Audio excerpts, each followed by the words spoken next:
Is-sidien tar-ristoranti u tal-barijiet għadhom fil-limbu wara li aktar kmieni din il-ġimgħa tħabbar ir-rilanċ ta' wħud mill-miżuri ta' restrizzjoni fil-battalja mal-pandemija fosthom il-ftuħ tal-iskejjel primarji u sekondarji mill-ġimgħa d-dieħla, kif ukoll il-ftuħ ta' ħwienet meqjusin mhux essenzjali fis-26 ta' April.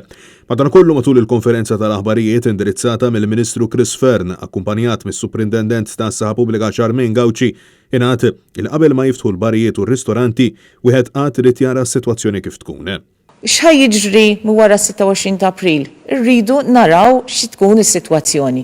Aħna għandna numri ta' kriterji li ħankunu qegħdin insegwuhom ħalli nkunu qegħdin nagħmlu monitoring tal-impatt li jista' jkun hemm minn kull meta inti tiftaħ miżura. U bil-mod il-mod inkunu qegħdin mixin l-isfel jalla biex aħna jekk l-affarijiet jibqgħu sejrin tajjeb inkunu nibqgħu niftħu.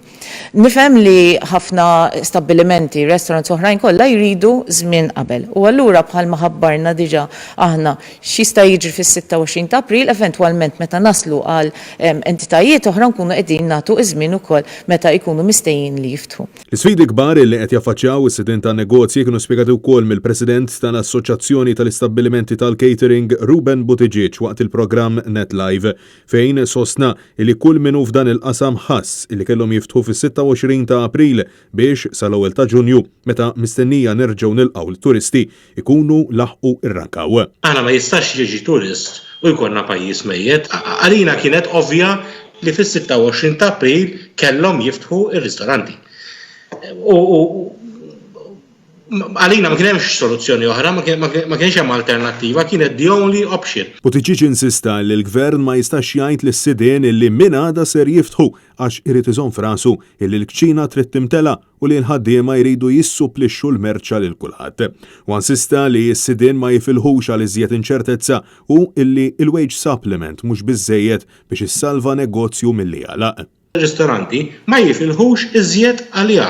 Jiena qed nistennew li ħanaw numru sostanzjali ta' stabilimenti li mhux se jerġgħu jiftħu jew li bidlu dejn li għalija xorta dak il-persuna tilef il-ħobża ta' kuljum tiegħu. Il-President tal-ACE qar illi jekk ir-ristoranti u l-barijiet ser jibqgħu miżmuma magħluqa, l-għajnuna trid tkun ferm akbar milli bħalissa. Jew ħatħallina niftħu, jew nkella tittejna ħafna iżjed għax issa qed nilagħbu mas-saħħa tan-nies li jieklu kuljum in-nies mas-saħħa mentali tan-nies ma jistax hawn in-nies qed ibatu.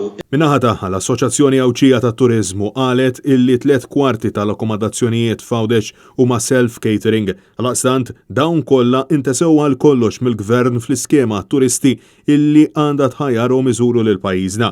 Fisem is-sidien ta' dawn il-proprjetajiet il-GTA qed tappella lill-Gvern sabiex jestendi l-iskema mħabbra l-ġimgħa ħalli tkopri lil dawn il-farmhouses, vilel, appartamenti u oħrajn.